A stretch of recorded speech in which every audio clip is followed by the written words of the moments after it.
राजनाथ जी, आपने बहुत सारे हमारे सवालों का जवाब दिया। आपको मैं ऐसे नहीं जाने दे सकता हूं। मुझे एक उत्तर प्रदेश पर आपसे सवाल जरूर पूछना है। चुनाव करीब 1.5 साल में उत्तर प्रदेश में भी आ जाएगा। बिल्कुल, सरकार बनाएंगे। अच्छा, तीसरी बार सवाल आपने जवाब पहले ही दे दिया। तो सरकार तीसरी बार, आज तक कभी उत्तर प्रदेश में कोई सरकार 3 बार नहीं आई है। दो भी बहुत किसी ने कंप्लीट नहीं किया। जो कभी नहीं हुआ था वो सब सारा भारत में हो रहा है।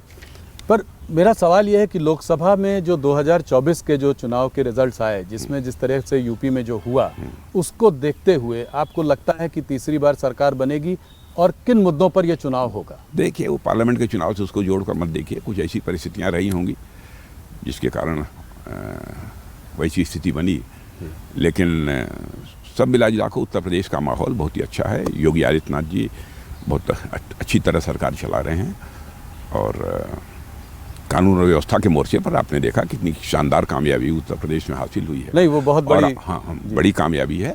और आपने यह भी आप स्वीकार करेंगे कि विकास की पहली शर्त होती है चुस्त दुरुस्त कानून व्यवस्था। यदि कानून व्यवस्था चुस्त दुरुस्त है, विकास तेजी के साथ होगा और हो रहा है। तो अगला चुनाव में मुद्दा, विकास का मुद्दा लेकर आप लोगों के बीच में जाएंगे? हाँ, विकास का मुद्दा तो हम बराबर हर चुनाव में लेकर जाते हैं। जहाँ हमारी गवर्नमेंट है, दोबारा जी हम तिबारा हम चुनाव ही लड़ते हैं, तो विकास का मुद्दा हमारा एक अहम मुद्दा होता है, क्योंकि चूंकि किया है जी, साफ लोगों को दिख रहा है। सब लोगों का एक ही सवाल है। मेरे कलीग्स ने भी मुझसे कहा है कि ये सवाल जरूर राजनाथ जी से पूछिएगा।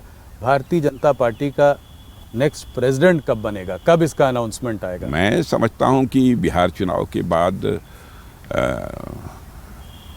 आपको उसके परिणाम साफ तो मतलब करीब बात तय हो चुकी है? हमारे यहाँ कोई विवाद नहीं रहता है।